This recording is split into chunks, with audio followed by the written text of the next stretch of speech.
Mary and Alex got married when they were in their 20s, driven not by strong love, but by practicality.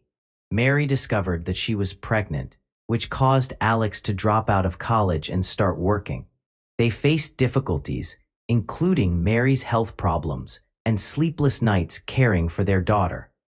With the support of their families, Alex's grandmother provided them with an apartment to live in, saving them from the cost of rent.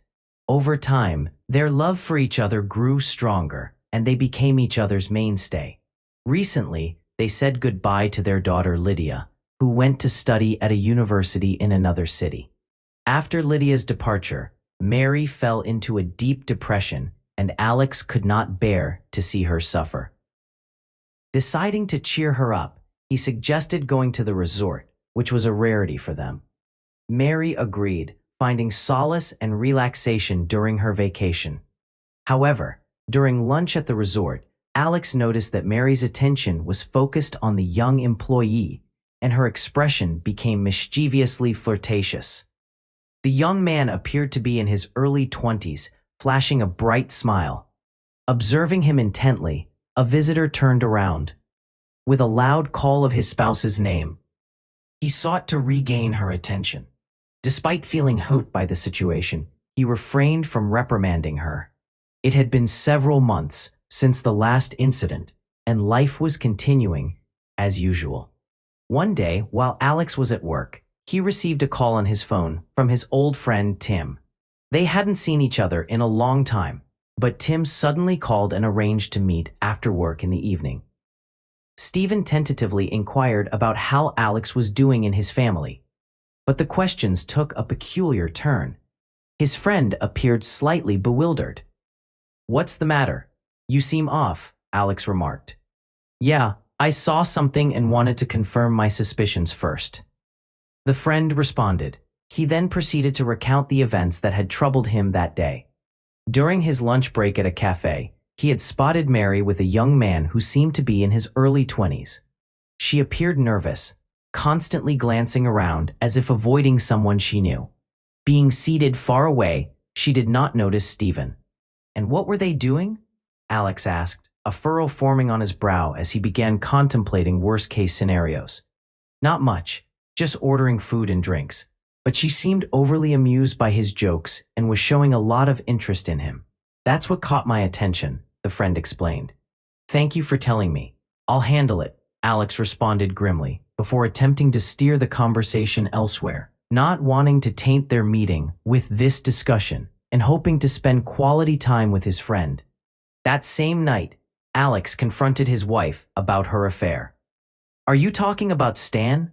So this is my friend Lana's son, and we raised him together as if he were our own," his wife casually replied, laughing off the situation.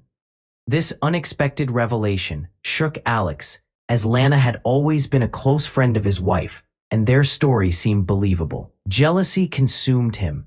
However, he didn't want this conflict to escalate. In the following weeks, Alex noticed a change in his wife's behavior.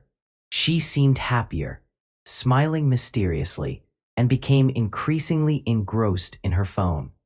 While he tried not to let his imagination run wild, thoughts of the young man, who was supposedly Lana's son, plagued his mind.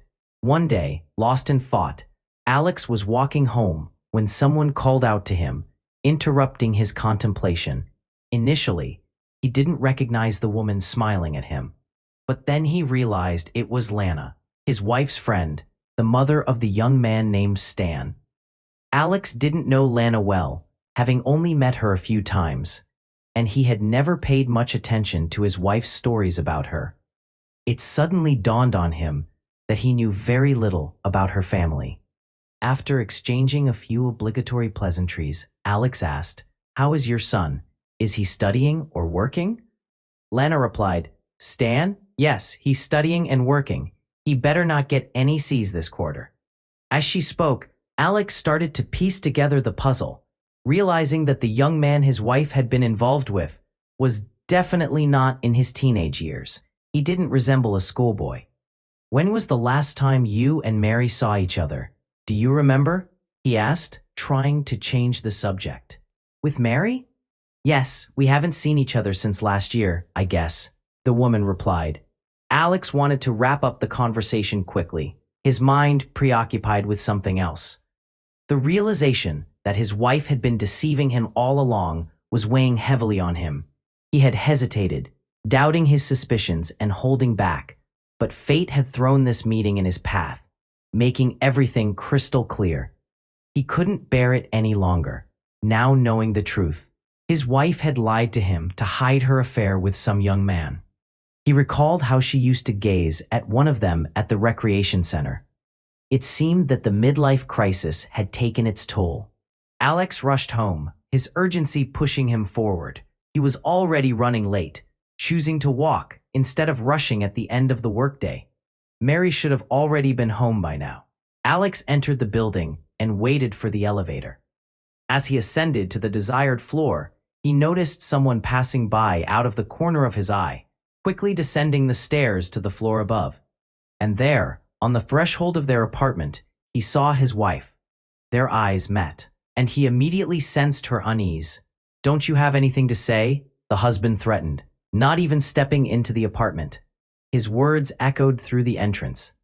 Honey, let's not yell, Mary quickly responded, stepping back from the door as if to invite her husband in. You came here on your own, not welcoming me? Alex retorted. No, not you. A sudden male voice sounded from above. Alex glanced toward the unexpected interlocutor.